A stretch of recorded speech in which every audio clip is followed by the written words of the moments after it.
teman-temanku semuanya, bertemu lagi dengan saya Rina Solihin dalam channel Rina Menjawab. Teman-teman, saya berharap teman-teman semuanya berada dalam keadaan sehat dan selalu happy tanpa kehilangan sukacita. Teman-teman, kali ini kita akan membahas teman-teman satu topik yang masih menjadi kontroversial, ya, yaitu tentang Rina Solihin. Apakah benar-benar dia itu Tritunggal ataukah dia ini oneness? Masih ada yang belum puas teman-teman, ya. Saya membaca semua komentar-komentar dari teman-teman di video-video saya, ya, terutama yang berhubungan dengan pembahasan Allah Tritunggal, masih saja ada yang meragukan ketritunggalan saya. Untuk itu teman-teman, pada kesempatan ini saya akan menayangkan sebuah video, ya, di mana saya diwawancarai oleh seorang pakar teman-teman, ya, dan saya dibombardir dengan berbagai pertanyaan yang cukup berat menurut saya. Saya digali, ya, jadi dalam pengertian uji emisi teman-teman, ya. Saya digali terus, ya, benar-benarkah saya ini Tritunggal atau bagaimana atau tidak begitu. Bisakah saya memberikan pertanggungjawaban iman saya bahwa saya betul-betul seorang yang memiliki paham Allah Tritunggal. Untuk itu teman-teman, untuk tidak berlama-lama, saya akan menayangkan video ini untuk teman-teman semua, bagaimana saya diwawancarai, bagaimana saya dibombardir dengan berbagai pertanyaan-pertanyaan sulit, dan silahkan Anda nanti melihat dan simpulkan apakah saya benar-benar oneness atau saya benar-benar Tritunggal. Selamat menyaksikan. Ya, baik. Selamat malam Bapak Ibu sekalian, dimanapun Anda berada pada malam hari ini. Kita bersyukur dan segala pujian hormat hanya bagi Tuhan kita Yesus Kristus. Dan malam hari ini kita membahas ada satu topik yang sangat seru sekali akhir-akhir ini tentang Tritunggal, Trinitas. Memang membahas topik ini adalah sangat-sangat berbahaya kalau tidak sesuai dengan firman Tuhan. Tapi saya percaya malam hari ini akan tuntas. Kita bersama kita membahas tentang Tritunggal. Baik, malam hari ini ada bintang tamu yaitu Ibu Noverina Solihin. Selamat malam, Bu. Selamat malam, Pak Aris. Ya, apa kabar, Pak? Oh ya, puji Tuhan di Surabaya luar biasa sekali. Puji Tuhan, ya, puji Tuhan. Tadi sore memang hujan, tetapi sekarang sudah bagus ya, sudah ceria. Cerah ya, Pak. Cerah sekali ya. Orangnya juga ceria, termasuk dengan ceria. Juga. Betul. Merah, Pak. Ceria, Pak. Oh, merah ceria gitu ya. Iya. Baik, malam hari ini topik pembahasan kita mengenai Tritunggal atau Tripersonal atau Trinitas atau keesaan Allah. Tentu hal ini sudah sering kita bahas baik di grup maupun di Facebook maupun di beberapa media sosial membahas tentang Trinitas. Kebetulan Ibu Noverina ini salah satu orang yang aktif sekali untuk membahas Trinitas. Tetapi namun ada juga yang merasa mereka meragukan kepercayaan Ibu tentang Trinitas. Tetapi saya yakin bahwa Ibu tidak seperti yang mereka duga dan mereka anggap. Itulah sebabnya mengapa saya undang di Immaculate Channel malam hari ini. Sekali lagi selamat datang buat Ibu Noverina dan juga buat semua yang hadir sebentar lagi, karena ada banyak yang mau datang, katanya mau dengar penjelasan dengan Ibu yang luar biasa. Dan malam hari ini sebelum kita memulai pembahasan tentang Tritunggal, mari kita berdoa. Bapa di sorga, kami bersyukur, kami berterima kasih kepada Engkau. Engkaulah Allah kami yang telah menyelamatkan kami. Engkau menjelma sebagai manusia dan Engkau telah menebus kami dari segala dosa kami. Namun malam hari ini kami ingin tahu Engkau bukan hanya sekedar akal sehat kami, tetapi ingin tahu mengenai Engkau lewat firman-Mu. Kiranya Tuhan membuka hati kami, terlebih kepada Ibu Noverina yang bersaksi bagaimana ia mengenal Allah Trinitas yang sungguh misteri dalam kehidupan kami orang percaya. Tetapi Tuhan yang membimbing, mengajarkan, dan Roh Kudus memberikan pengertian, pengetahuan kepada Ibu Noverina Solehin malam hari ini. Sehingga kami semua yang mendengarkannya, sungguh kami diberkati. Oleh sebab itu Tuhan, Kau memberkati kami pribadi lepas pribadi, dan berkati semua orang yang mendengar malam hari ini. Terima kasih Bapak Sorgawi. Inilah doa kami, ke dalam tangan-Mu kuserahkan, mulai dari awal ini sampai akhirnya. Di dalam nama Tuhan kami Yesus Kristus kami berdoa dan bersyukur. Amin. Amin. Baik Bapak sekalian, malam hari ini kita membahas dan ngobrol santai dulu. Ini kayaknya ada sesuatu yang mungkin saya sampaikan bahwa akhir-akhir ini kita dibikin capek ya, beberapa pandangan maupun beberapa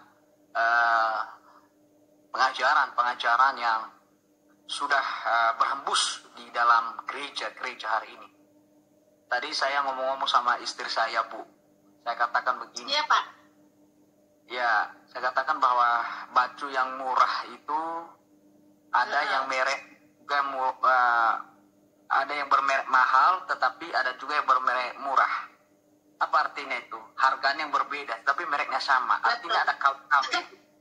Nah, saya rasa dalam kekristenan ada KW juga gitu kan? Ya, ada yang asli. Nah, jadi kita dipusingkan memang.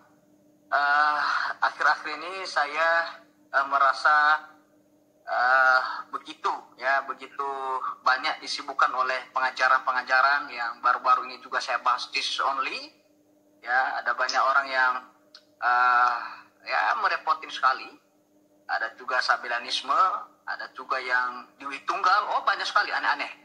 Tapi saya rasa bahwa ini adalah kehidupan kita sebagai orang Kristen yang mau menyenangkan hati Tuhan. Tetapi jangan heran bahwa ada orang yang menyenangkan hati Tuhan menurut versinya, tetapi bukan menurut firman Tuhan.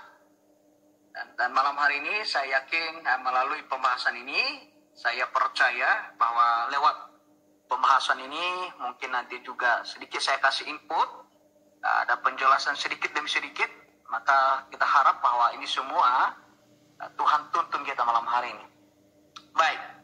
Malam hari ini kita membahas tentang Tritunggal, ya, Tritunggal. Jadi kalau saya memberitahu bahwa Ibu Noverina Solehin ini, beliau ini adalah seorang yang dulunya berbeda dengan agama kita, ya, yang mayoritas kita di grup ini mungkin Kristen, ya. Jadi dulunya dia penganut agama sebelah, tetapi sekarang sudah menjadi pengikut Yesus, puji Tuhan. Dan bukan baru kemarin, karena ada orang yang berkata, wah baru saja mau menjadi Kristen sudah otak-atik ajaran Kristen. Tapi ibu ini lebih dari semuanya, ya, lebih dari semuanya itu dia bisa mempertanggungjawabkan. Bahkan secara doktrinal serumit pun ibu ini sudah membahas di channelnya. Tetapi saya bisa yakin itu bahwa tidak akan mungkin diragukan lagi seperti yang omongan siapa itu, saya agak lupa juga ya. Hanya baru Gak usah diingat-ingat. Oke, jadi malam hari ini kita masuk kepada topik saja, Bu, ya. Ya, Pak. Jadi malam hari ini saya memberi pertanyaan sama ibu ini, ya, pertanyaannya sungguh rumit sekali, tetapi saya rasa ini bahwa kalau Tuhan pimpin ibu, dibimbing oleh Roh Kudus, maka tidak akan sulit dan tidak mustahil bagi Tuhan. Amin. Jadi pertanyaan saya ini, apakah menurut ibu konsep Allahnya orang Kristen itu seperti apa, dan Allah orang Kristen dengan konsep Allah yang pernah Ibu yakini sebelum jadi Kristen itu seperti apa juga. Boleh Ibu jelaskan kepada kita malam hari ini mengapa ada orang yang berkata bahwa Ibu membawa konsep Allahnya yang dulu, tetapi setelah Ibu menjadi Kristen, kira-kira ada perbedaan. Mungkin itu saja dulu Bu, untuk memperkenalkan kepada audiens malam hari ini seperti apa konsep, supaya teman-teman juga yang baru pindah, mereka mengerti, maupun yang sudah mualaf mengerti, oh rupanya saya salah, ini sebenarnya yang sesungguhnya. Oke, silakan Bu. Ya, terima kasih Pak Aris Lase atas undangannya ya Pak ya. Iya. Ya, jauh-jauh mengundang saya ke Surabaya ya malam hari ini Pak. Ya. Ya. Jadi kita ya bersyukur ya, walaupun kondisi pandemi seperti sekarang ini, tapi tidak memutuskan tali silaturahmi kita ya Pak ya. Berkat kemajuan teknologi itu yang harus kita syukuri dulu. Ya. Ya, Pak Aris, memang untuk memahami yang disebut dengan hakikat keilahian, begitu ya, seperti apa Allah itu sebenarnya, itu memang kalau mengandalkan pikiran kita, ya, yang sebegitu kecilnya, ya, tidak akan mampu, ya, untuk memahami Allah itu secara total, gitu Pak. Kecuali Allah itu sendiri, ya, yang memberitahukan siapa dirinya kepada kita semua, begitu, kepada manusia. Nah, karena Allah itu memperkenalkan dirinya kepada kita supaya kita bisa mengenal Dia dengan benar dan kita tidak salah menyembah, begitu, ya. Karena kita tahu iblis pun itu menyamar menjadi Allah juga. Nah, yang disebut di Alkitab itu sebagai Allah-Allah asing, gitu ya Pak ya. Jadi wajib ya, memang seharusnya lah kita berusaha untuk mengenali Allah ini dengan benar. Nah, untuk mengenal Allah dengan benar, itu Tuhan memberikan dua alat untuk kita manusia. Yang pertama, akal sehat. Ya, akal sehat. Yang kedua, Alkitab. Ya. Nah, akal sehat dan Alkitab bisa kita pakai untuk mengenal Allah itu dengan benar.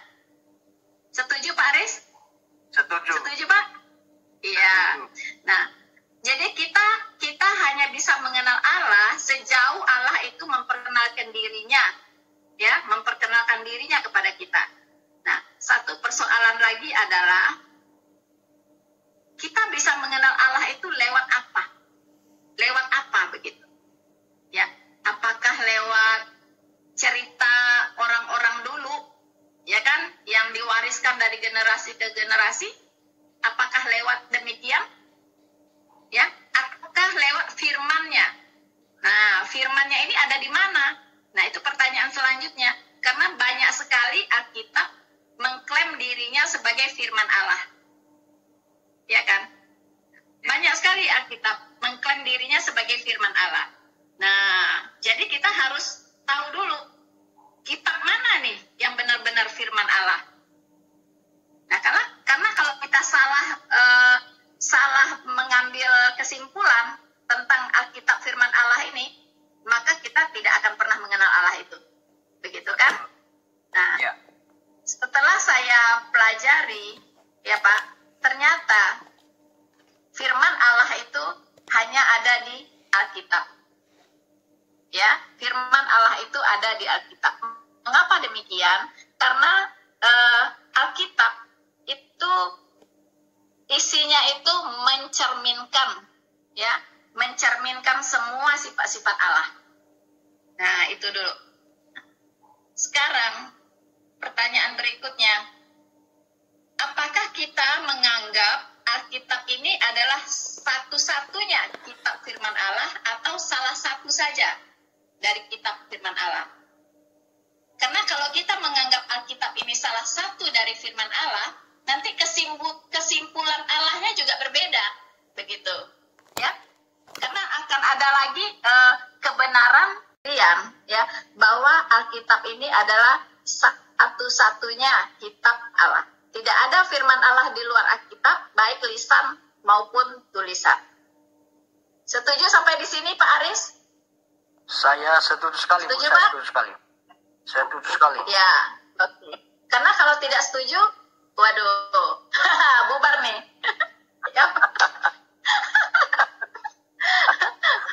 Oke, karena kalau tidak setuju nanti persepsinya beda ya. Beda, Nyambung pasti. kita ngomongnya, Pak, kalau nggak setuju. Oke, Pak. Ya, nah setelah itu baru kita melihat bagaimana Allah ini memperkenalkan dirinya kepada kita melalui firman-firmannya di Alkitab. Nah, setelah kita membaca Alkitab, ya, setelah saya membaca Alkitab, saya menemukan ada 3 pribadi di dalam Alkitab ini. Ya, pertama adanya pribadi Bapa. Ya, Pak, ya, pribadi Ya. Bapa. Ya. Banyak sekali ya yang menulis tentang Bapa ini, ayat-ayat di Alkitab menulis tentang Bapa ini banyak sekali. Nah, jadi ada pribadi Bapa. Setelah saya baca lagi Alkitab, saya menemukan lagi pribadi kedua, yaitu putra atau anak atau Yesus Kristus. Ya. Nah, itu pribadi kedua yang saya temukan. Begitu. Nah, yang ketiga ada satu pribadi lagi, yaitu Roh Kudus. Ya. Roh Kudus. Nah, sayangnya saya tidak menemukan lagi pribadi berikutnya, pribadi keempat, pribadi kelima, nggak ada. Hanya ini saja, Bapa, Putra, dan Roh Kudus. Nah, dan ketiganya ini, ya, ketiganya ini satu Ya. hakikat, yaitu Allah. Download Lazada gratis ongkir. Sayangnya saya tidak menemukan lagi pribadi berikutnya, pribadi keempat, pribadi kelima, nggak ada. Hanya ini saja, Bapa, Putra, dan Roh Kudus. Nah, dan ketiganya ini, ya, ketiganya ini satu Ya. hakikat, yaitu Allah. Ya, jadi ketiganya ini punya satu hakikat, Allah. Seperti yang tertulis ya di dalam 1 Yohanes 5 ayat 7, Pak. Ya, 1 Ya. Yohanes 5 ayat 7 ya. Mengatakan ada 3 yang memberi kesaksian di sorga, yaitu Ya. Bapa, Putra, dan Roh Kudus. Nah, ini betul ya, bahwa apa yang saya lihat ya, pribadi yang ada di Alkitab ya, itu memang benar ya, karena di 1 Yohanes 5 ayat 7 ini sudah ditegaskan begitu ya. Nah, kemudian ketika saya membaca di kitab Kejadian ya, itu di sana juga terlihat bahwa ada di situ kesan ya, Allah memberikan kesan bahwa pribadinya itu memang lebih dari satu begitu ya, yaitu ketika dia menciptakan. Nah, baiklah, kita akan menjadikan manusia ini menurut gambar dan rupa kita, ya kan? Jadi di situ dipakai kata kita. Nah, ya, itu baru di kitab Kejadian itu sudah terlihat konsep dari Allah Tritunggal ini, Pak. Begitu, ya. Sudah terlihat sekali di situ. Nah, di sini di sini pun dilanjutkan ke ayat 8, ya, kan dikatakan bahwa manusia itu diciptakan seturut gambar dan rupa Allah. Nah, di ayat 8-nya dikatakan di 1 Yohanes 5 ayat 7 tadi bahwa ada 3 yang memberi kesaksian di bumi, yaitu apa, Pak? Yaitu Air, darah, dan roh. darah dan roh. Ya kan? Nah, itu juga Tritunggal. Berarti manusia ini juga diciptakan Tritunggal. Nah, makanya di Kejadian tadi, di kitab Kejadian tadi dikatakan diciptakan segambar dan serupa gitu ya dengan Allah. Betul bahwa Allah itu Tritunggal, manusia ini juga Tritunggal. Bedanya apa? Bedanya ketritunggalan Allah itu lebih kompleks. Ya, lebih kompleks. betul-betul itu sebuah misteri, ya, sampai orang pun kebingungan untuk menjelaskannya, begitu Pak, ya kan? Ya. Nah, manusia itu diciptakan juga Tritunggal, hanya Tritunggalnya itu lebih simpel, lebih sederhana, begitu. Nah, terus bedanya apa lagi? Kalau Allah Tritunggal itu dia maha hadir, ya. Jadi ketika dia turun ke dunia menjadi manusia, itu surganya tidak kosong, begitu kan? Nah, tapi kalau manusia, Tritunggalnya manusia itu tidak maha hadir. Ada yang menjelaskan bahwa Allah itu seperti kalau di kantor dia bos, kalau di rumah dia ayah, kalau di mana, kalau di kafe dia teman. Nah, begitu ya. Jadi itu tidak bisa menggambarkan Allah Tritunggal seperti itu, begitu. Karena tidak maha hadir, gitu. Itu tetap, misalnya itu Pak Ali, ya tetap Pak Ali aja, mau di rumah, mau di kantor, mau di kafe. Nah, inilah mungkin yang akan mengacaukan sehingga muncul yang namanya konsep Allah Tritunggal, ya, tapi dia satu pribadi. Nah, ya, karena digambarkan oleh Pak Ali tadi, pribadinya ya satu, di kantornya Pak Ali, di kafe Pak Ali, di rumahnya juga Pak Ali. Nah, ini yang akan mengerucut kepada yang disebut dengan oneness tadi, Pak, begitu, oneness, ya, yang sekarang juga sedang diperdebatkan, ya, Tritunggal versus oneness, begitu. Nah, itu yang saya pahami tentang Allah Tritunggal. Terus tadi Pak Aris menanyakan apa Pak yang kedua, Pak?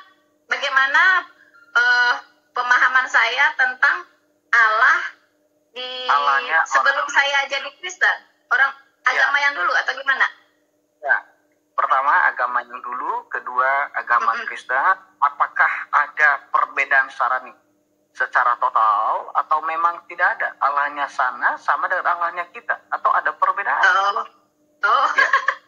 Begini Pak Aris, seandainya itu tidak sama, ya kan? Seandainya itu tidak sama, atau kalau sekiranya itu sama, bagaimana? Sekiranya itu sama, untuk apa saya pindah? Toh sama. Itu kan logika sehatnya seperti itu.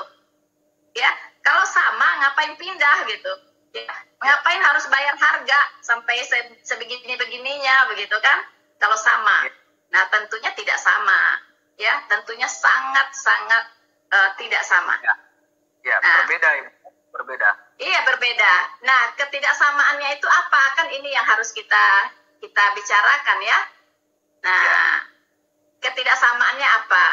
Nah, ini memang kalau kita lihat ini perdebatan panjang ya Pak ya, perdebatan sengit lah antara Islam dengan Kristen tentang kealahan ini.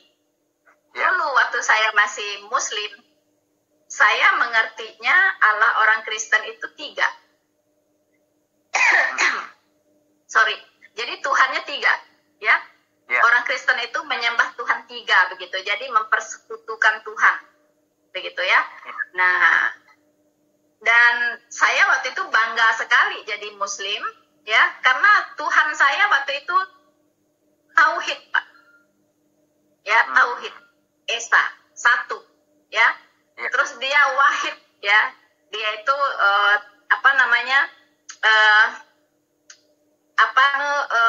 tidak diciptakan ya. Jadi dia itu satu-satunya lah gitu, wahid, begitu kan. Nah, kemudian dia itu juga kalau Allah yang dulu itu dia itu zat ya, zat. Kalau zat itu D pakai Z ya Pak ya, zat gitu ya. Jadi itu betul-betul zat yang maha kuasa begitu kan. Nah, keesaan Allah itu tauhid ya. Jadi mempercayai dan mengimani dengan sepenuh hati bahwa Allah itu esa atau wahid. Wahid itu esa ya Pak. Nah, jadi orang Kristen saya bilang Allahnya tidak esa, Allahnya 3. Nah, waktu itu saya memahaminya seperti itu, ya. Kemudian kalau di Islam itu Tuhannya itu tidak beranak dan tidak diperanakkan, begitu kan? Nah, saya yakini itu seperti itu. Sementara Tuhannya orang Kristen ini beranak pinak begitu kan. Jadi kok Tuhannya bisa beranak begitu? Waduh ya, masa Tuhannya beranak gitu kan? Itu orang Kristen tuh orang yang paling bodoh lah di bumi ini gitu, menyembah Tuhan yang beranak begitu. Ya masa Tuhan beranak? Nah itu dulu ya yang saya pahami ya, yang saya lihat ya sebagai sebagai orang Muslim waktu itu. Nah, apalagi di surat Al-Ikhlas itu kan jelas ya, Tuhannya orang Islam itu dialah Allah yang Maha Esa, ya kan? Allah yang tidak bergantung kepada segala sesuatu, ya. Dia tidak beranak dan tidak diperanakkan, ya kan? Dan tidak ada seorang pun yang diserupakan dengan dia. Itu kan sempurna sekali, Pak, definisinya. Ya kan? Kul ha'udzu birabbin Kul huwallahu ahad, Allahu somad, lam yalid walam yulad, walam yakul lahu kufuwan ahad. Nah, ini surat Al-Ikhlas ini mantap sekali gitu. Definisi Allahnya di waktu saya di Islam dulu begitu. Jadi saya tidak ragu-ragu ya waktu itu ya. Karena saya lihat juga, saya dengar-dengar itu Tuhannya orang Kristen itu aneh gitu. Beranak lah, ya kan, 3 lah, itu bertentangan sekali dengan surat Al-Ikhlas ini, begitu Pak. Nah, begitu Pak Aris. Nah, terus pertanyaannya apa lagi Pak tadi Pak? Baik Bu. Jadi sudah terjawab ya pertanyaan saya bahwa sangat berbeda konsep Allahnya orang Kristen atau disebut orang Nasrani, tidak ada masalah. Dulu kalau saya dengar saya orang Nasrani, saya anggap itu negatif. Tapi sekarang setelah saya mengerti itu positif. Karena Yesus pernah tinggal di Nazaret. Maka ketika ada orang mengikut Yesus, percaya kepada Yesus, bahwa pengikut orang Nazaret. Jadi tidak apa-apa, jangan tersinggung orang Kristen kalau dengar, itu orang Nasrani, orang Nasrani gitu kan. Ya, karena hanya Nasrani. Iya. Karena hanya kedengaran selama ini Kristen. Ketika didengar Nasrani seolah bahasa beda lagi gitu. Jadi Ibu sudah menjelaskan perbedaan secara total ya, bahwa Allahnya kita dengan Allahnya agama sebelah memang sangat berbeda. Konsepnya juga beda ya, karena Allah itu memiliki kesadaran dan memiliki kehidupan. Kalau jahat tidak mungkin menjadi yang maha kuasa maupun memiliki kesadaran dan mempunyai saling mengasihi. Itu kalau tidak saling mengasihi itu namanya Allah yang egois gitu ya. Tapi firman Tuhan saling mengasihi bagaimana? Dia bisa kasihilah sama manusia tetapi dia tidak saling mengasihi. Dia harus menjadi contoh dulu, menjadi teladan. Nah, jadi konsep Tritunggalnya Ibu Noverina sebenarnya sudah mulai ada gambarnya dari awal tadi, bahwa dia bukan seorang oneness dan bukan juga Sabellianisme atau modalisme, bukan juga Jesus only, karena dia sudah berkata dari kekekalan hingga kekekalan ada 3 pribadi di sana. Jadi mungkin untuk lebih tajam lagi, mungkin Ibu bisa lebih tajam lagi dengan pertanyaan berikutnya Bu. Ya, baik, saya mau tanya pertanyaan berikut karena Ibu sudah memberikan penjelasan yang cukup baik. Dan puji Tuhan itu semua karena anugerah Tuhan, bukan karena kepintaran manusia, tetapi karena Tuhan memilih umat. Jadi pertanyaan kedua, bolehkah Ibu jelaskan sama kita tentang konsep Tritunggal yang Alkitabiah? Tentu ada konsep yang tidak Alkitabiah. Kalau ada konsep Alkitabiah, berarti ada yang tidak Alkitabiah. Artinya ada KW-KW gitu kan, ada palsu ya. Jadi nomor 1, bagian A, apa benar Allahnya orang Kristen 3 pribadi yang terpisah? Karena Ibu tadi mengatakan saya percaya Tritunggal, Trinitas, Tripersonal itu Alkitab yang mengatakannya. Bahkan Ibu mengutip tadi di dalam peristiwa, kalau saya boleh ulang, misalnya tadi Matius pasal 3, 16, 17, bahwa secara bukti ketika Yesus dibaptis ada Yesus, ada Roh Kudus, ada Bapa, suara Bapa. Terus dari Kejadian pasal 1 mengenai kata Elohim, mengenai kata Echad yang disebut Bu tadi sebenarnya, kemudian dalam Kejadian 1:27, Kejadian 1:26, kemudian banyak sekali yang Ibu sampaikan tadi. Namun, benar nggak tuduhan yang sebelah? Tadi Ibu sampaikan bahwa dulu saya kira Allahnya orang Kristen itu 3. Ada Allah Bapa, Allah Anak, Allah Roh Kudus. Nah, kira-kira ini bisa juga masuk konsep Tritunggal. Artinya, kalau dalam bahasa teologi Bu, namanya konsep Tritunggal, Triteisme. Apa benar Allahnya orang Kristen? Apa benar Allahnya orang Kristen 3 pribadi yang terpisah? Atau saya kasih passwordnya. Atau keterpisahan mereka itu hanya sementara waktu, sesingkat waktu, atau selama-lamanya? Kira-kira Ibu bisa jawab bagian A ini dulu pertanyaan saya. Ya.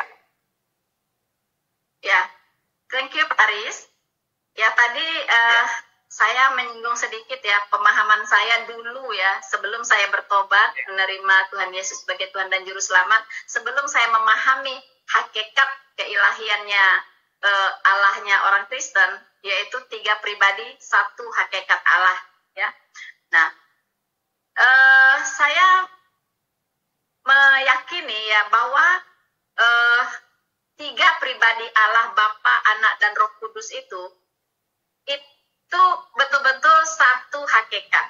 Ya, dia tidak terpisahkan, tapi bisa dibedakan. Begitu Pak. Ya, kita bisa membedakan kenapa disebut pribadi. Nah, ini dulu pertanyaannya. Mengapa disebut pribadi? Ya. Nah, karena masing-masing dari pribadi ini, yaitu Bapa, Anak, dan Roh Kudus ini, itu mempunyai fungsi ya, dan dia punya otoritas masing-masing, begitu ya, fungsi yang berbeda, begitu Pak. Nah, saya jelaskannya seperti ini, ya. Boleh. Pribadi Bapa itu adalah yang merancang program penyelamatan, ya. Jadi Bapa itu merancang program karya penyelamatan. Bapa ini berjanji akan mengirim juru selamat, ya. Dan juru selamat yang akan datang ini belum datang, maka Bapa ini memberikan perintah kepada manusia untuk melaksanakan yang namanya ibadah simbolik. Nah, dan semua orang yang percaya kepada juru selamat yang akan datang waktu di perjanjian lama akan diselamat. Nah, sementara orang perjanjian baru ya percaya kepada juru selamat yang sudah datang. Nah, mereka di situ diselamatkan. Jadi diselamatkan hanya percaya kepada juru selamat. Nah, itu dulu, ini rancangan dari Allah Bapa, dari Bapa ya, tentang karya penyelamatan. Pribadi kedua yaitu anak atau putra ya, yaitu Yesus. Dan saya garis bawahi, ini bukan anak secara lahiriah, biologis, bukan ya. Ini kita sebut ini pengertiannya ini dalam arti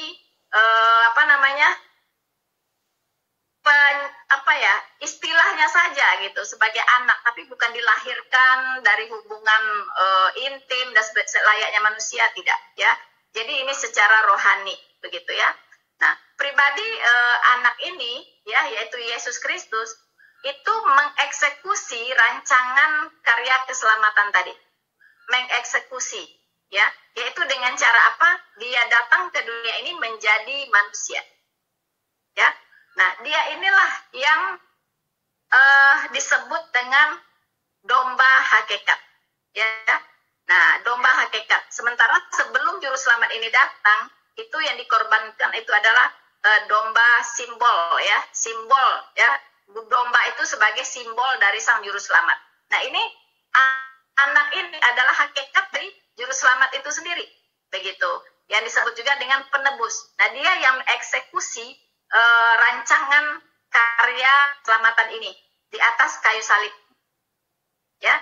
Nah, siapa yang percaya kepadanya akan diselamatkan, siapa yang tidak percaya akan dihukum.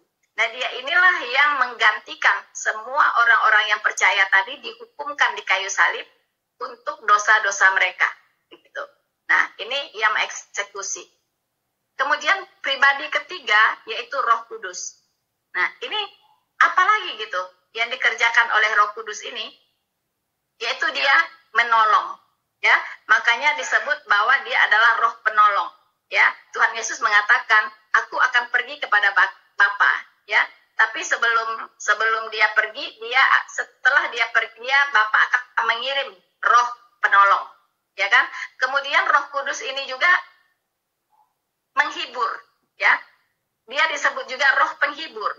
Kemudian dia juga memelihara orang-orang yang sudah diselamatkan tadi, ya, supaya apa? Supaya tetap dalam pengharapannya, dalam imannya yang benar kepada Sang Juru Selamat, kepada Kristus Yesus ini, gitu.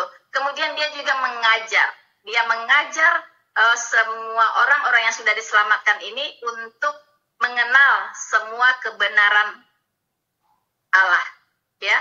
Jadi dia juga menuntun orang kepada seluruh kebenaran Allah. Nah, gitu. Dan juga sekaligus dia sebagai jaminan, ya, sebagai jaminan untuk keselamatan kita sampai Maranatha.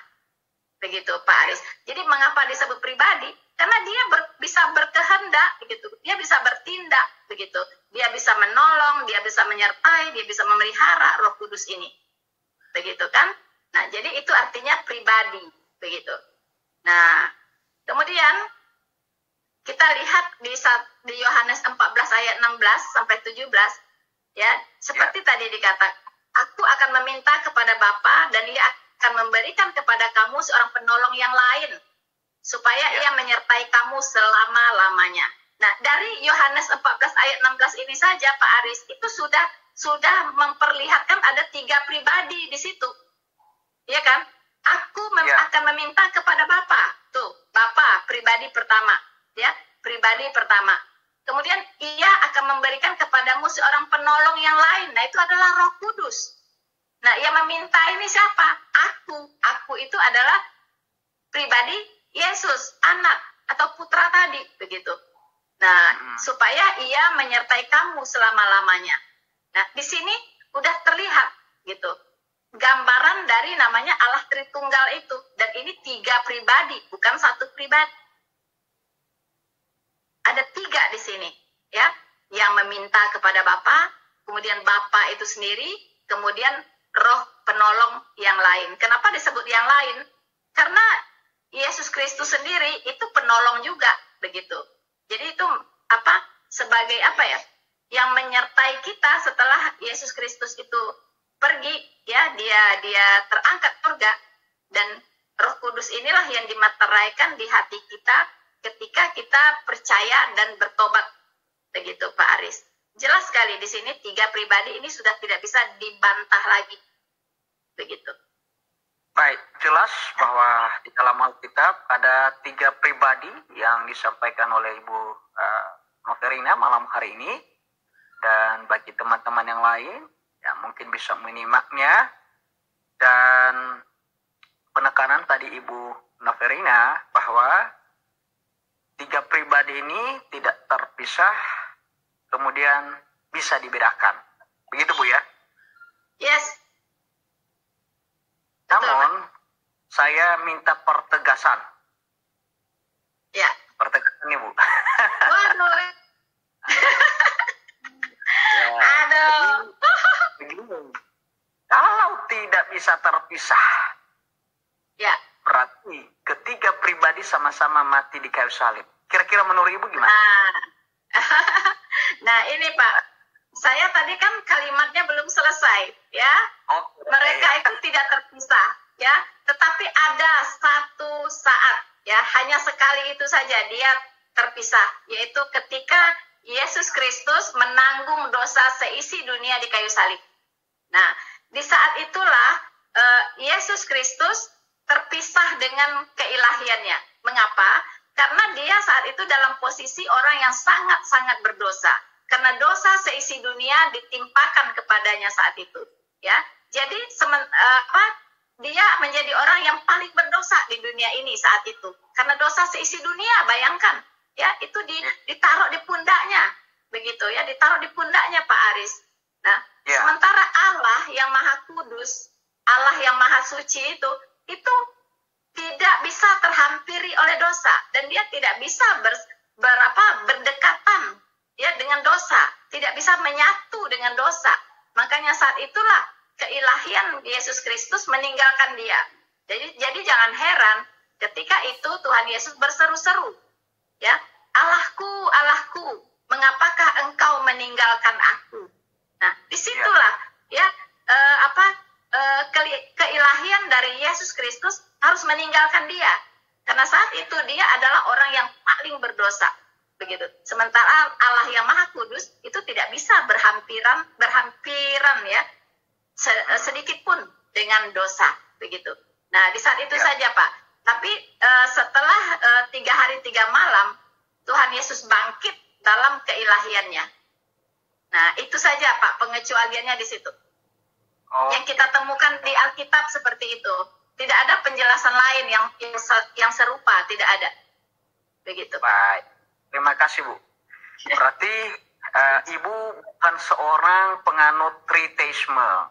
Jadi, Ibu bukan seorang penganut triteisme, artinya keterpisahan Allah itu tidak kekal, tidak selamanya, tetapi dia sementara waktu, di mana kalau kita melihat di dalam Filipi pasal 2 ayat 5, 6, 7 bahwa ia menjelma sebagai manusia. Bukan berarti dia kosongkan, misalnya nalarnya keilahian tidak ada. Tetapi ini satu kasus yang disampaikan Ibu Noverina tadi, bahwa ini satu kali saja ada kasus di mana ketika Yesus mati kayu salib, rohnya dan bapaknya meninggalkannya. Jadi bukan selama-lamanya. Jadi ada yang beranggapan bahwa ini kalau dalam dunia teologi, Bu, ada dunia teologi ini, ada yang disebut teologi barat, teologi timur. Dulu teologi timur itu percaya triteisme, walaupun penganutnya sekarang dia bilang saya triteisme, saya tritunggal yang alkitabiah. Jadi kita nggak boleh lupa sejarah. dulu sejarah tidak bisa dibohongi, ya. Iya, dari timur itu salah satu orang penganut dulu triteisme. Ya, jadi bukan masalah teologi barat, teologi timur, tapi kita membahas Alkitab. Jelas bahwa Ibu Noverina bukan seorang triteisme, bukan seorang oneness, sabelianisme, modalisme, maupun juga Jesus only. Lebih lanjut lagi dan lebih pertajam lagi. Kedua, 3 pribadi. Saya bertanya, Bu, ya. Halo, Bu. Iya, Pak. Jangan sulit-sulit atau pertanyaannya. Oke, Tuhan pasti memberi hikmat. Bercanda. Ya, karena ada. Ya, yakin Pak, Tuhan yang memberi hikmat. Ada orang yang bilang bahwa Ibu Noverina ini baru semalam dia jadi Kristen sudah merasa banyak tahu kekristenan. Buktinya malam hari ini, wah luar biasa. Oke lah, saya nggak puji, tapi biarlah ya pendengar semua yang mendengar. Saya bertanya yang kedua, 3 pribadi tetapi satu hakikat, satu eksistensi, satu kesatuan. Boleh Ibu jelaskan seperti apa itu 3 pribadi, 3 hakikat, satu eksistensi, atau satu kesatuan? Mungkin Ibu bisa jelaskan itu apa yang saya maksud mungkin ya. Itu yang saya maksud bahwa Ibu tadi mengatakan 3 pribadi, satu hakikat, satu Allah, satu kesatuan. Itu bisa Ibu memberi lebih jelas lagi, karena itu tadi Ibu sudah mengingat dari awal pembicaraan tadi. Ibu sampaikan bisa buat kita malam hari ini. Silakan, Bu. Oke, terima kasih Pak Aris. Tidak dipungkiri lagi ya Pak Aris ya, bahwa 3 pribadi itu satu hakikat. Karena itulah yang disaksikan oleh kitab suci, begitu kan? Nah, dan dia juga punya satu eksistensi, yaitu Allah itu sendiri, begitu. Nah, mengapa ini harus kita yakini? Karena banyak sekali firman-firman Tuhan yang mengatakan dan membenarkan hal demikian, begitu. Contohnya ketika Filipus bertanya kepada Tuhan Yesus, tunjukkanlah Bapa itu kepada kami. Kok ngomongnya Bapa aja terus, ya kan?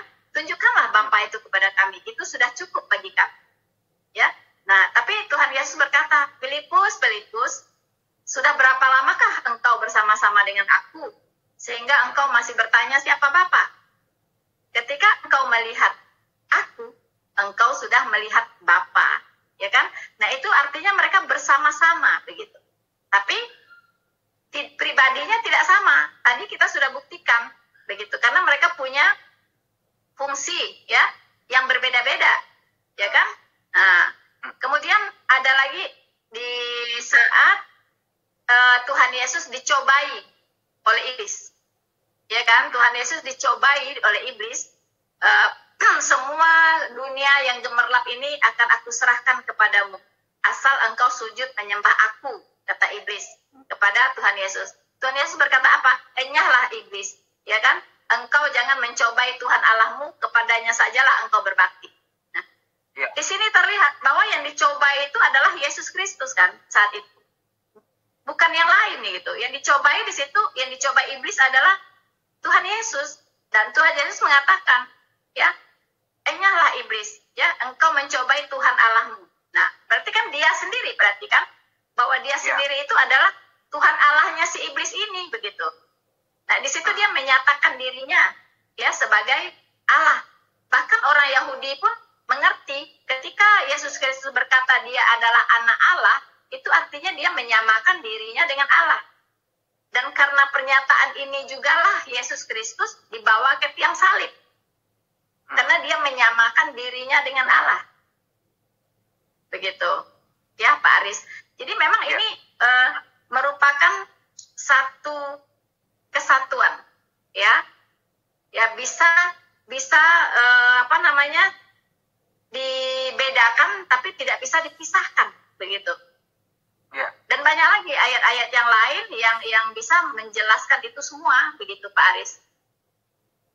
Oke, kalau gitu Ibu sudah menyampaikan, karena setelah ini pasti ada yang mau motong-motong video ini untuk mau sama Ibu. Biar rame Pak Aris ya. Rame. Nanti saya jadi moderatornya, Bu. Sip. Oke, saya lanjut bertanya, Bu. Oke, Pak. Bapak Ibu sekalian, sudah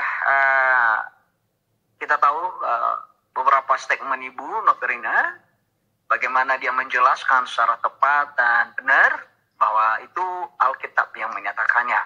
Nah, jadi kita tidak boleh ragukan lagi ya bahwa beliau adalah pemegang teguh konsep Trinitas, Tripersonal atau Tritunggal. Jadi tidak boleh diragukan lagi, dan kalau ke depan kalau ada hal begitu lebih baik diklarifikasi dulu ya. Jadi, iya betul. Saya lihat ada beberapa teman saya YouTuber juga, ada 3 ya, mereka bahas-bahas Ibu juga. Bisa bilang nggak berani kalau mau adakan debat di channel 5 Gode, saya akan jadi moderator gitu. Oke, saya saja Pak, jadi Pak Aris, saya saja moderatornya. Nanti Pak Aris mendebat dengan itu mereka trio kwek-kwek itu Pak, trio kwek-kwek. Oke, saya lanjut pertanyaan Bu. Ya. Jadi Ibu sudah menyampaikan 3 pribadi, tapi 1 hakikat, 1 eksistensi, 1 kesatuan, dan kemudian saya lanjut pertanyaan, 1 Allah, 3 peran atau 3 mode dalam suatu pribadi. Ini apakah Ibu yakini konsep ini yang disebut sabellianisme atau modalisme? Kalau memang Ibu tidak yakin karena ini ada tuduhan dari sebelah bahwa Ibu ini menganut sabellianisme, bahwa 3 peran 1 pribadi, apakah Ibu bisa pertanggungjawabkan demikian? Silakan Bu.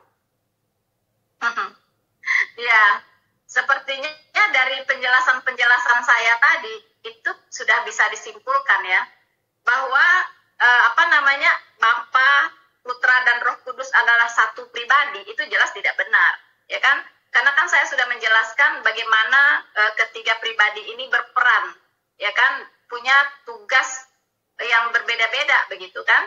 Nah, tidak mungkin itu satu pribadi. Bagaimana? Kalau satu pribadi berarti yang mati di tiang salib itu adalah Allah juga begitu. Allah bisa mati kan, tidak mungkin. Nah, kalau itu satu pribadi, ketika dia datang ke dunia menjadi manusia, maka surga itu kosong. Jadi udah nggak nyambung Pak dengan fakta-fakta begitu. Jadi sabelianisme nggak nyambung. Ya, sabelianisme, modalisme, Jesus only maupun oneness itu menurut Ibu salah. Menurut Ibu salah. Ya salah dong, salah. Tidak sesuai dengan kebenaran yang ada di Alkitab begitu. Seperti yang saya katakan, kalau dia satu pribadi, ya yang disalib itu Allahnya mati gitu. Iya kan? Kalau dia datang ke dunia menjadi manusia, maka surga itu kosong. Begitu, Pak. Ibu keluar dari 4 bidat. Kalau begitu, Ibu keluar dari tempat bidat. Puji Tuhan. Lah. Karena dari dulu udah keluar, Pak. Oh, tapi ada bidat-bidat dalam kekristenan, Bu. Banyak, iya betul. Oke, saya lanjutkan pertanyaan. Nah, ini berarti saya tidak lanjut pertanyaan Jesus only karena Ibu tidak percaya Bapa, Anak, Roh Kudus adalah pribadi yang sama, tetapi itu pribadi yang berbeda. Ibu sudah ulang-ulang untuk menjelaskan. Sudah diulang-ulang oleh Ibu Noverina, berarti yang mengklarifikasi selama ini dia salah paham karena waktu itu Ibu Noverina bersama dengan teman-teman yang keluar dari sana yang tidak mengerti doktrin Tritunggal dan mereka anggap Ibu juga ikut sama pengertian mereka. Tapi puji Tuhan malam hari ini Ibu Noverina sudah menjelaskan tentang Tritunggal yang sejati. Mohon maaf Bu kalau tadi agak ada keliru, pasti saya bantah Bu. Bukan orang lain yang bantah itu. Tadi saya yang bantah. Pasti Pak Aris duluan yang bantah. Jangan sampai menyesatkan ya Pak. Pertanyaan ketiga. Pertanyaan ya, ketiga. Pak.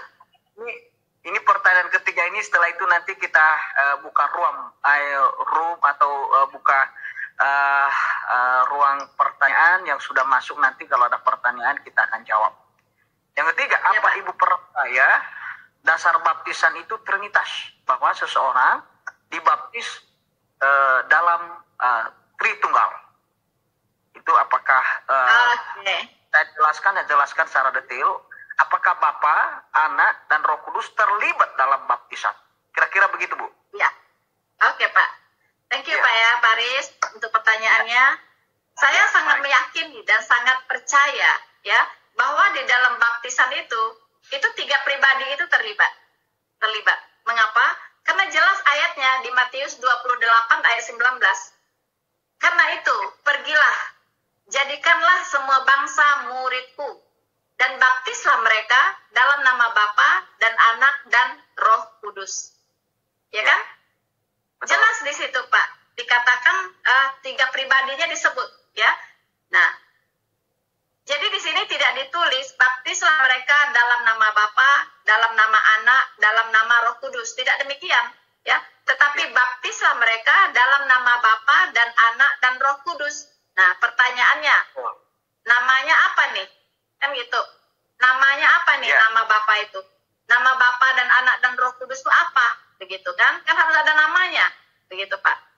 Nah, ini saya menyebut saya meyakini bahwa namanya adalah Yesus. Nah, ini yang dipelintir oleh orang-orang yang kurang paham. Bahwa ketika saya menyebut nama Bapa itu adalah Yesus, nama Anak adalah Yesus, nama Roh Kudus adalah Roh Yesus, mereka mengertinya saya oneness. Begitu, karena saya menyebut Yesus. Tapi dia tidak paham bahwa saya di sini sedang menyebut nama. Saya tidak mengatakan Bapa adalah Yesus, ya kan? Anak adalah Yesus, Roh Kudus adalah Yesus. Nah, itu beda hal begitu kan? Nah, saya menyebutnya nama. Jadi nama Bapa adalah Yesus, nama Anak adalah Yesus, nama Roh Kudus adalah Roh Yesus. Nah, di sini memang demikian kata Alkitab begitu. Saya bukan mengarang-arang atau saya membuat opini sendiri, tidak. Ya, karena itu di Kisah Para Rasul ya kan, di Kisah Para Rasul 2 ayat 38 ini dibuktikan, ya. Jawab Petrus kepada mereka, bertobatlah, ya kan, dan hendaklah kamu masing-masing memberi dirimu dibaptis di dalam nama Yesus Kristus untuk pengampunan dosamu, maka kamu akan menerima karunia Roh Kudus. Nah, di sini digaris bawahi di dalam nama Yesus Kristus. Nah, sementara tadi di Matius 28 ayat 19 dikatakan, baptislah mereka dalam nama Bapa dan Anak dan Roh Kudus. Nah, sekarang kita lihat, apakah ini kontradiksi? Kenapa di sini dikatakan baptislah mereka dalam nama Bapa dan Anak dan Roh Kudus, sementara di Kisah Para Rasul 2 ayat 38 mereka dibaptis dalam nama Yesus Kristus? Apakah ini bertentangan kedua ayat ini? Tentu tidak. Karena Allah yang Maha Benar itu tidak mungkin salah berfirman, tidak mungkin salah mengilhami para rasul ini, begitu. Ya kan? Nah, ini didukung lagi oleh Kisah Para Rasul 10 ayat 48. Nah, lalu ia menyuruh mereka dibaptis dalam nama Yesus Kristus. Nah, kalau demikian, maka kita harus menyimpulkan bahwa nama Bapa dan Anak dan Roh Kudus itu adalah Yesus Kristus. Ini fakta Alkitab, ya kan? Orang-orang yang cinta kebenaran pasti akan menerima fakta ini dengan legowo, ya, tidak memaksakan pikirannya sendiri. Kalau Alkitab menyatakan bahwa nama Bapa, Anak dan Roh Kudus itu adalah Yesus, ya harus diterima. Nggak boleh memberontak, nggak boleh melawan, begitu. Nggak boleh mengeraskan hati, harus diterima. Inilah kebenaran. Nah, kalau selama ini karena saya mengatakan ini saya dianggap oneness, itu sadarlah dan bertobatlah, ya, bahwa betul fakta Alkitab mengatakan bahwa memang nama Bapa, Putra dan Roh Kudus itu adalah Yesus, tapi mereka bukan Yesus, ya. Bedakan dengan oneness, namanya adalah Yesus, tapi bukan pribadi Yesus yang satu, bukan, begitu. Bisa bedakan, ya, bisa bedakan ini, semoga bisa bedakan ini, begitu Pak Aris. Baik, berarti saya simpulkan Bu supaya saya tidak lupa. Jadi, ya, silakan. Ibu mengklarifikasi bahwa ketika Ibu mengatakan bahwa nama Yesus itu adalah nama Tritunggal, bukan berarti Yesus satu pribadi dengan Bapa dengan Anak. Jadi itu yang harus dicap dulu. Ya, berarti nama keesaan itu yang Ibu maksud. Berarti betul, nama itu Pak. keesaan. Ya.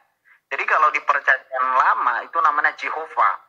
Dari kata Yosua, yaitu Allah penyelamat, dan tidak secara kebetulan juga malaikat Gabriel memberitahu nama Yesus itu adalah Immanuel, Allah bersama kita. Allah bersama kita.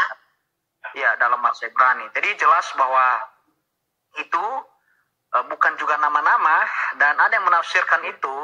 Saya mancing telinga malam hari ini bahwa bukan nama Tritunggal dimaksud di Kisah Para Rasul pasal 238 maupun yang Kisah Para Rasul pasal 10 maupun Kisah Para Rasul pasal 19. Mereka bilang bukan atas nama Tritunggal itu, tapi atas otoritas Yesus. Jadi ini banyak penipu karena mereka mengerti. Mereka mengambil hanya kata onoma tanpa melihat gender onoma. Ya. Jadi ya, saya baru dengar kemarin ada yang membahas onoma. Onoma, lihat bahasanya ada kata to sebelumnya, to onoma, bukan onoma to gitu kan. Ya, betul. Kalau di bahasa Indonesia ada kata di, ada kata ke gitu kan.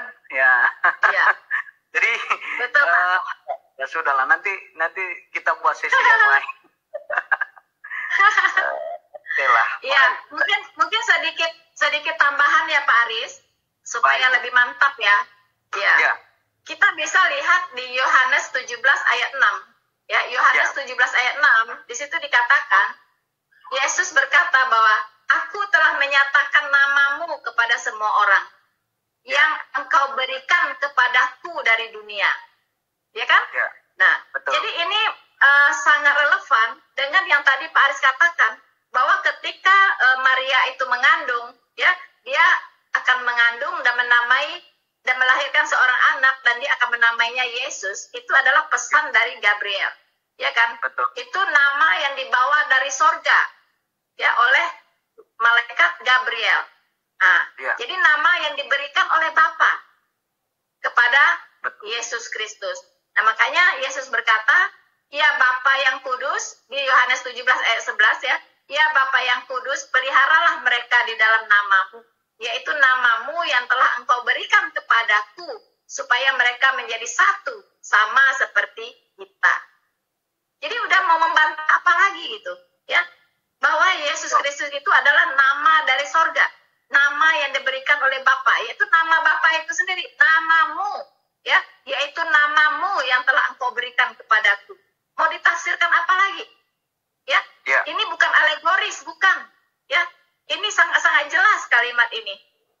Tidak boleh ditafsirkan secara alegoris, harus ditafsirkan secara literal. Tidak boleh diseret-seret kemana-mana ini. Begitu, Betul. Pak Aris. Ya, Pak Aris ya. Ya, Oke. jadi nama Jehovah itu di Perjanjian Lama itu nama Allah Tritunggal. Ya, sementara Yesus itu nama Allah Tritunggal di Perjanjian Baru. Apa artinya Yesus? Yaitu Jehovah Penyelamat. Ya. Begitu. Jehovah Penyelamat. Nah, makanya dikatakan di Matius 1 ayat 21. Ya, ia akan melahirkan anak laki-laki dan engkau akan menamai dia Yesus. Karena dialah yang akan menyelamatkan umatnya dari dosa mereka. Jadi Yesus ini adalah Jehovah Penyelamat. Ya. Begitu. Ya, Pak Aris. Setuju, Betul. Pak? Setuju, saya tambah. Kalau Ibu salah tadi- tolong dikoreksi. Ya. Saya sedikit tambah. Boleh, Bu ya? Oke, Pak. Boleh Di dalam- dong. Ya, di dalam di dalam Yohanes pasal 14 ayat 26, Iya. tadi Ibu singgung bahwa nama Bapa itu adalah Yesus, kemudian nama Yesus adalah Yesus, terus nama Roh Kudus siapa, Bu? Nah, Roh Yesus. kita mendapatkan satu ini bahwa nama Roh itu Yesus juga di dalam Yohanes 14 ayat 26. Tetapi Ya. Roh Allah, penolong yang akan diutus Bapa atas namaku. Atas nama siapa? Atas nama Yesus. Kemudian Iya. kalau saya kunci mengenai Jesus only, kemudian Sabellianisme, modalisme, dan juga oneness, kalau kita memperhatikan misalnya di dalam Yohanes pasal 14 ayat 23. Yohanes 14 ayat 23, saya takut nanti lupa, ada kata Ya. kami itu, kalau di dalam bahasa Indonesia, firman Tuhan begini, Yesus menjawab, orang yang mengasihi aku akan menuruti ajaranku, Bapakku akan mengasihi dia, Bapa dan aku akan datang kepadanya dan tinggal bersama dia. Lembaga Alkitab salah menerjemahkan satu kata, Bu. Kalau dalam bahasa King James Version, saya terjemahkan, Yesus menjawab, orang yang mengasihi aku akan menuruti ajaranku, Bapakku akan mengasihi dia. Bapa dan kami, ini LAI memakai kata aku. Bapa dan kami akan datang kepadanya dan tinggal bersama dia. Artinya Yesus, Bapa dan Roh. Bapa dan Nah. Roh Kudus. Dan Roh Kudus. Jadi di dalam bahasa King James Version sini, and we will come. Ya, jadi kata we istilah kami, bukan aku, I. Ya, jadi jelas di situ bahwa sebenarnya di dalam perjanjian baru disampaikan Yesus bahwa kami, ya, tidak mungkin dong yang dia maksud malaikat. Iya. Nah, Pasti karena Roh itu Kudus. pasti Roh Kudus dan Bapa. Jadi jelas tunggal tertulis di dalam perjanjian baru. Oke, Yes. saya memberi pertanyaan lagi sama Ibu. Soalnya kalau saya ngomong Iya, nanti, Pak. wah, berarti Pak aja yang ngomong ini, mana bintang tamunya? Ya, dia bilang kan manusia itu satu. Kalau Allah itu kan pribadi. Nah, jadi dalam pemahaman Pak Apologet ini, dia bilang bahwa ya berarti tidak bisa dicocokkan, tidak bisa disamakan. Oke. Saya boleh menjawab ya, Pak Aris? Saya boleh silakan. menjawab ya. Nah, Boleh, silakan. pertama, kalau pernyataannya demikian, artinya dia menyimpulkan bahwa Allah itu sudah salah berfirman di kitab Kejadian. Ya, Ya. bahwa Allah mengatakan bahwa dia akan menciptakan manusia seturut dan segambar dengan rupanya. Ya kan? Nah, ini kan didukung di Yohanes ya. Di Yohanes berapa tadi Pak? Ya, bahwa manusia itu juga ada 3 unsur di situ. Jadi ini unsur ya, bicara tentang 3 unsur, yaitu air, darah, dan roh. Ya, air, darah, dan roh. Begitu. Nah, ini kalau Allah sendiri Bapa, Putra, dan Roh Kudus. Artinya ada 3. Kan di situ yang ditekankan 3. Ada 3 yang memberikan kesaksian di surga, yaitu Bapa, Putra, dan Roh Kudus. Ya. Kemudian manusia juga memiliki 3 unsur, ya kan? Yaitu air, roh, dan darah. Nah, di sini persamaannya seturut dan serupa dengan gambar Allah, ya. Kemudian kalau kita perluas, ya, bahwa seturut dan serupa dengan gambar Allah ini dari sifat-sifatnya, gitu. Allah itu maha adil, maka Allah itu mengajarkan manusia harus adil, ya kan? Ya. Allah itu maha kasih, maka manusia diajarkan tentang kasih. Ya, Allah itu maha suci, maka manusia itu harus kudus, ya. Ya, makanya dikatakan kuduslah karena aku kudus, ya kan? Nah, itu. Ya. Jadi banyak sekali sifat-sifat Allah yang harus dimiliki oleh manusia ini. Nah, kalau manusia ini segambar dengan Allah, maka dia akan memiliki sifat-sifat seperti Allah. Cuman bedanya maha aja. Kalau Allah itu ada maha, kalau manusia ini nggak maha, begitu. Allah maha kasih, manusia ini memiliki sifat kasih. Allah maha adil, manusia memiliki sifat adil. Nah, kalau sudah jauh dari sifat-sifat Allah, berarti itu konstruksi dari manusia ini udah rusak, begitu. Ya, itu oleh dosa tadi. Begitu Pak Aris, kira-kira penjelasan simpel dan singkat. Jadi salah ya Bu kalau ada yang menafsirkan bahwa yang dimaksud peta Allah, rupa Allah, yang mirip di situ adalah karena manusia punya akal sehat, Allah juga punya akal sehat, kehendak bebas. Jadi yang dimaksudkan itu, yang menggambarkan Tritunggal itu sebenarnya ada di dalam ciptaan, yaitu manusia itu yang paling paling. Karena kalau kita melihat ada banyak teologi yang menggambarkan misalnya es, misalnya semangki, misalnya matahari, dan saya renung itu hanya secara analogi manusia, tetapi kita tidak bisa gambarkan. Ya, analogi itu mungkin bisa mempermudah, tetapi sampai sekarang ini pun tidak ada yang bisa membuktikan secara jelas seperti apa sih bisa contohkan 3 pribadi kealahan itu. Yang paling sebenarnya, yang paling susah kita amati atau kita cerna, ketika Allah menjadi manusia, bagaimana caranya Allah menjadi manusia? Nah, ini sebuah misteri. Tritunggal itu sebuah misteri, dan tidak ada seorang pun sehebat apapun dan teologi apapun dia tidak bisa membahas Tritunggal secara jelas. Ya. Hanya kita katakan bahwa Alkitab yang menyampaikan itu. Maka oleh karena itu, banyak analogi-analogi itu malah semakin hari semakin berbahaya malah. Makanya saya katakan bahwa ada banyak dulu pusing, akhirnya dia bilang udahlah saya percaya Tritheisme aja gitu kan, Allah yang berpisah gitu. Nah akhirnya pusing-pusing muncullah saudara kita Sabellianisme, muncullah Arius. Ya akhirnya muncullah namanya Russell yang pemimpin Saksi Yehova, muncullah Jesus Orti, muncullah yang Johannes Pentakosta di Amerika. Nah jadi akhirnya membingungkan orang. Nah jadi kenapa membingungkan orang? Mereka berusaha mau mengerti Tritunggal itu, tapi keluar dari konteks Alkitab. Jadi nah itu dia. Sayangkan sekali, hanya Alkitab yang ada Allah yang tadi Ibu saya kutip kata Ibu, Allah yang memperkenalkan dirinya kepada manusia. Sekalipun manusia mencari Allah, dia tidak akan mampu. Kalau bukan firman Tuhanlah yang membuktikannya. Dan Allah lah yang membuktikan dirinya.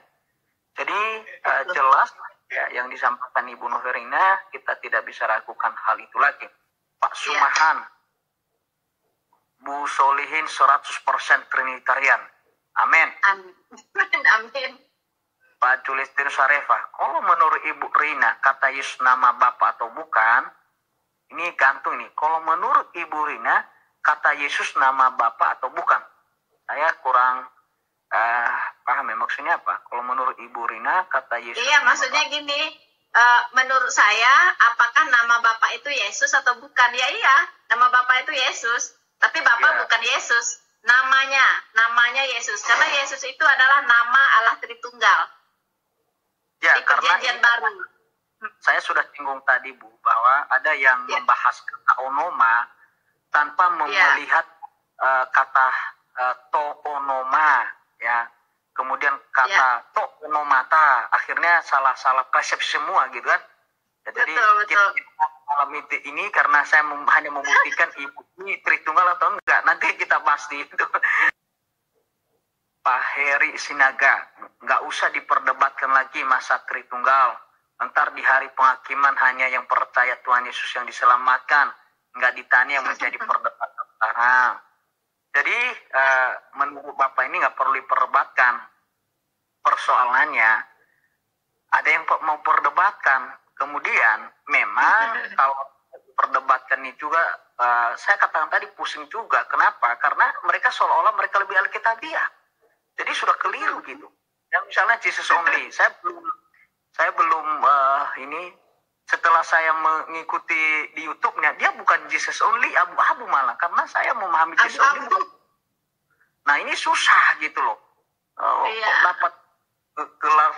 Dapat gelar MBS Master Bible Study dari mana saya tantang itu, dari mana itu ya lebih baik jangan versi baru Paris. Versi baru. Ada gelar BBS bisa-bisa sedikit gitu. Oke lah, lanjut. Siapa Pak Afgan Lee? Tritunggal atau bukan? Pertama bisa kita dengar pertanyaan langsung.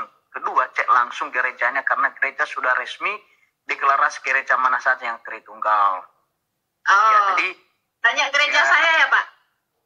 Tanya gereja saya ya. Bukan, dia nggak tanya. Maksudnya kita bisa lacak itu siapa-siapa yang menganut Tritunggal itu dari gerejanya.